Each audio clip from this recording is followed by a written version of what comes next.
Boa noite. Essa é a nossa primeira aula da disciplina de Projeto de Aplicações Web.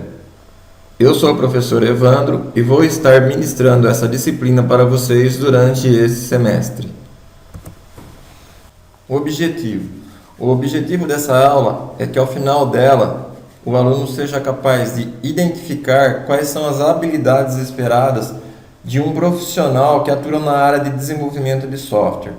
Que ele saiba definir o que é análise de projetos, identificar quais são os papéis dos atores envolvidos durante a fase de análise de projetos, saiba identificar alguns dos problemas enfrentados durante a fase de análise de projetos, que ele conheça quais são os objetivos e as vantagens da análise de projetos, que ele possa definir processo de desenvolvimento de software e desenvolvimento web, que ele conheça alguns dos fatores do sucesso do desenvolvimento web e que ele saiba definir requisitos, quer sejam eles de software, de usuário, funcionais ou outros.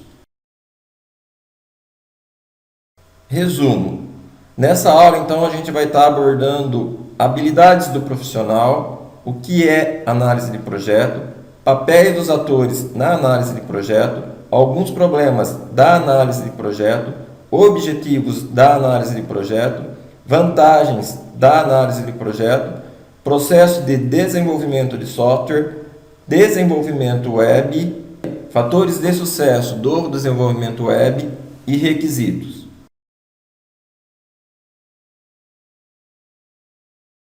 Habilidades do profissional. Um profissional que atua na área de desenvolvimento, ele deve ser capaz de identificar as necessidades dos usuários, que são os clientes, propor o desenvolvimento de um software web, redigir propostas técnicas, relatórios, memorandos, entre outros documentos, e identificar técnicas eficientes de comunicação do desenvolvimento de softwares web.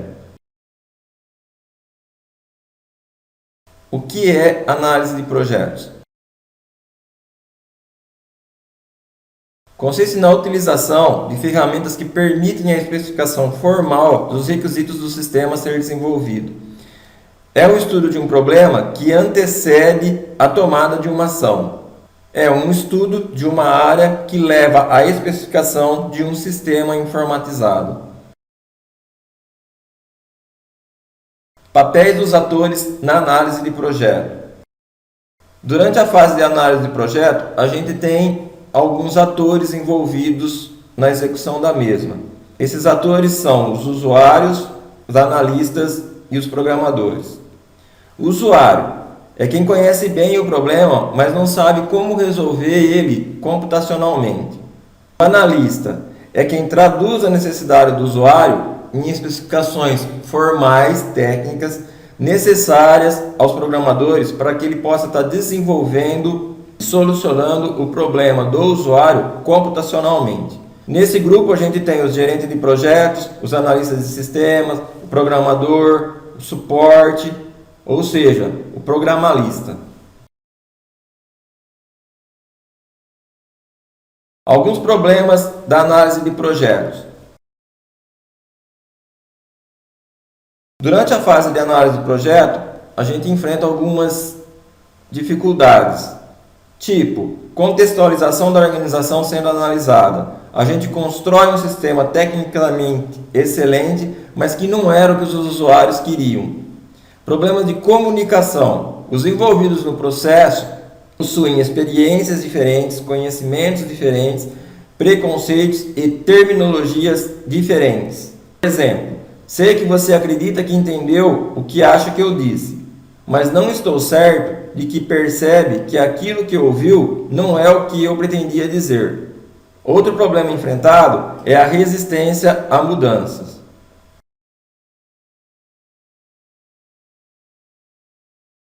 Temos também problemas com estudos de viabilidade e definições claras por parte dos usuários em relação a prazos, custos de investimento e a natureza variável dos requisitos, que mudam constantemente.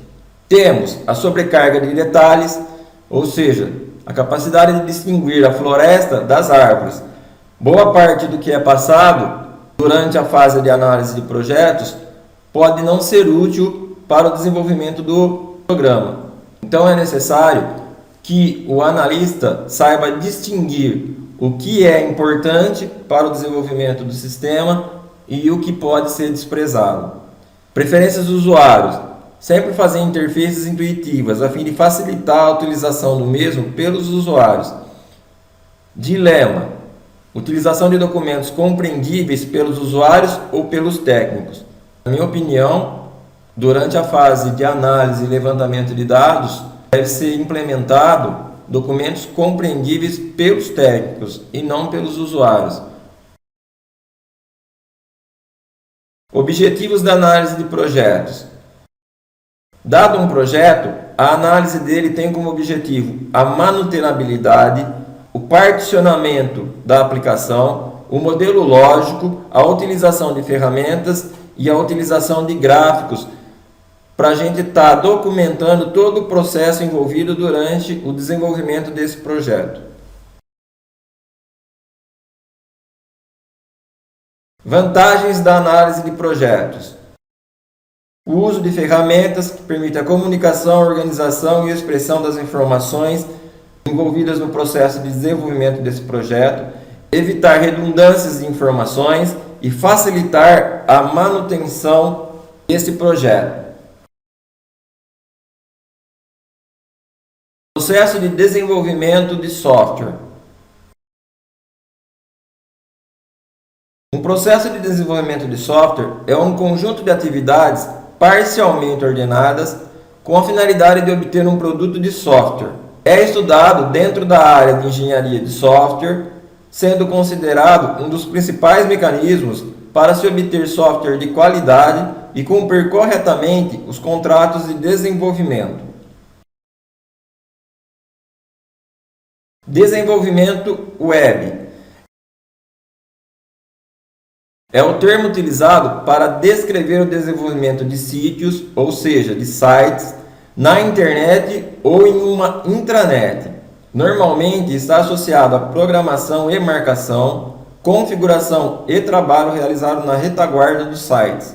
Mas também pode ser usado para se referir a projetos visuais das páginas e ao desenvolvimento de um comércio eletrônico. Pode variar desde simples páginas estáticas a aplicações ricas, comércios eletrônicos ou redes sociais. Fatores de sucesso do desenvolvimento web.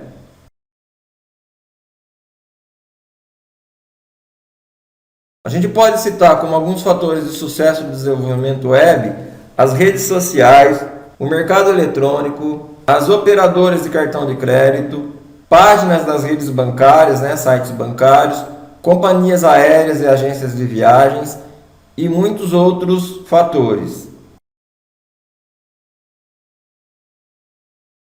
Requisitos.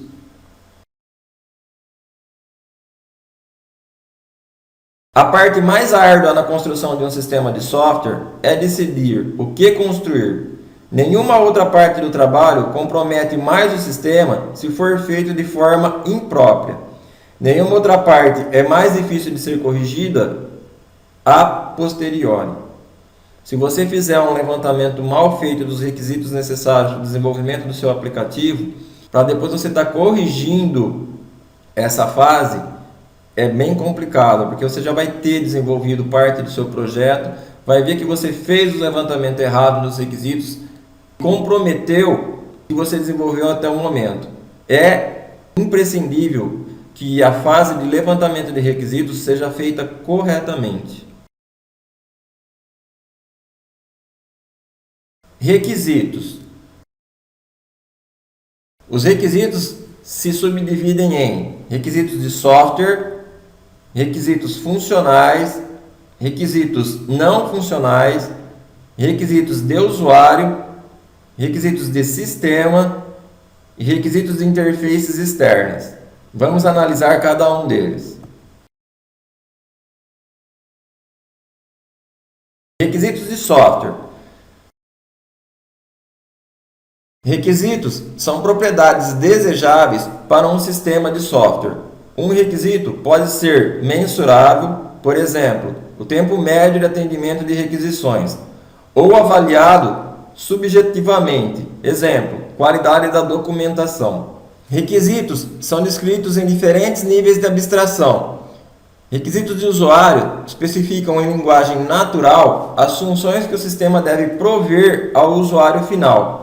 Requisitos de sistema especificam em linguagem natural, mais estruturada, as funções e restrições, que são as especificações funcionais, para que o sistema de software seja capaz de atender os requisitos do usuário.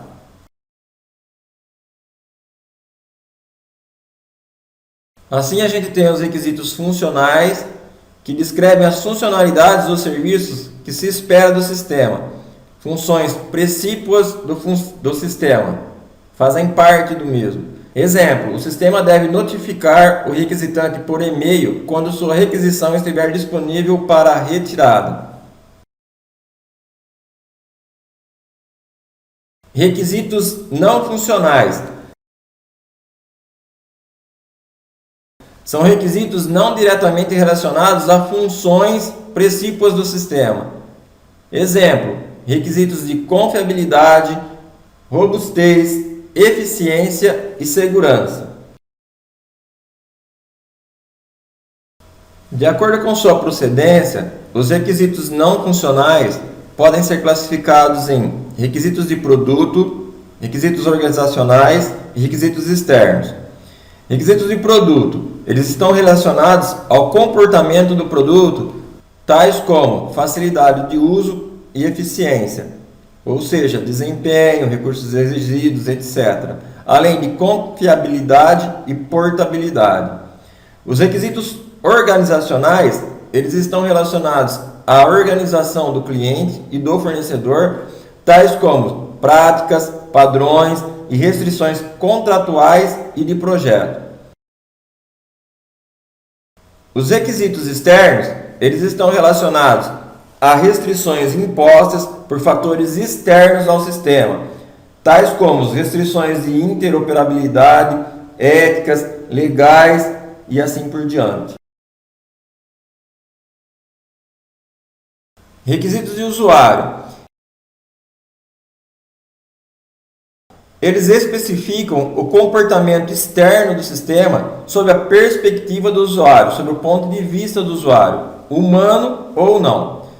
A gente encontra algumas dificuldades na identificação desses requisitos devido à falta de clareza ou ambiguidade das informações, por elas serem descritas em linguagem natural. Por exemplo, o usuário deve ser alertado sobre operações perigosas. Confusão entre requisitos funcionais, não funcionais e objetivos do sistema. Exemplo, o sistema deve facilitar a solicitação de declarações. E temos também a fusão de requisitos, onde um único requisito, na verdade, é uma condensação de vários requisitos. Por exemplo, o sistema deve permitir ao usuário escolher a imagem a ser processada.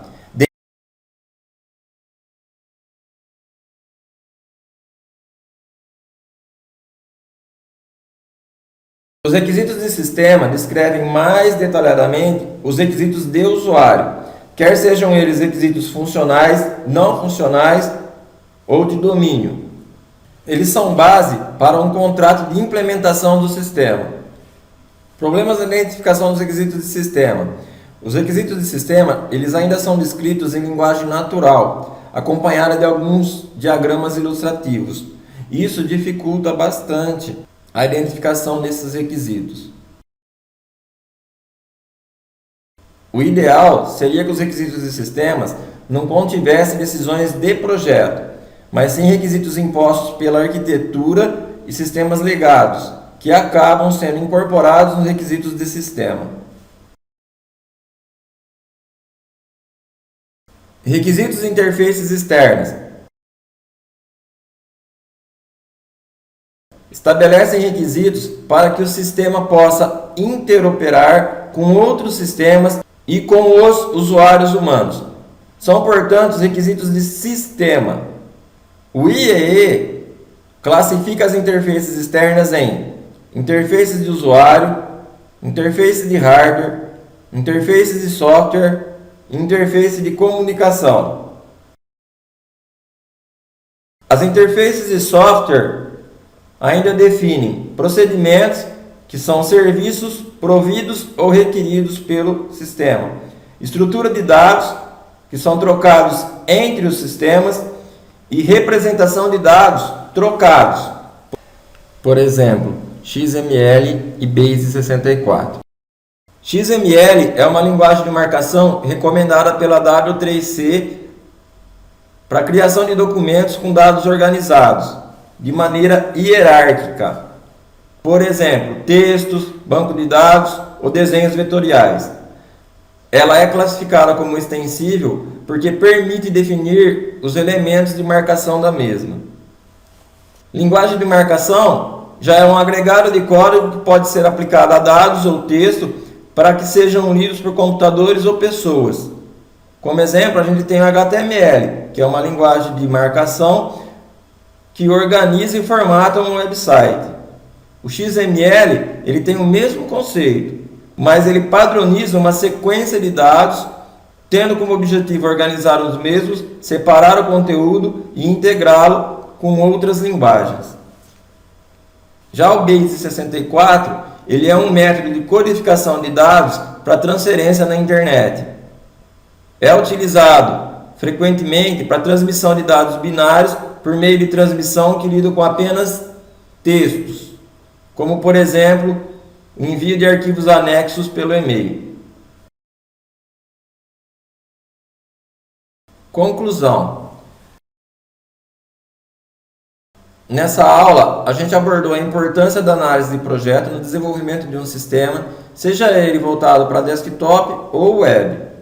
Quais são os papéis desempenhados por cada ator envolvido na fase de desenvolvimento, as dificuldades, vantagens e objetivos da mesma, alguns dos fatores que contribuíram e contribuem para o sucesso do desenvolvimento web.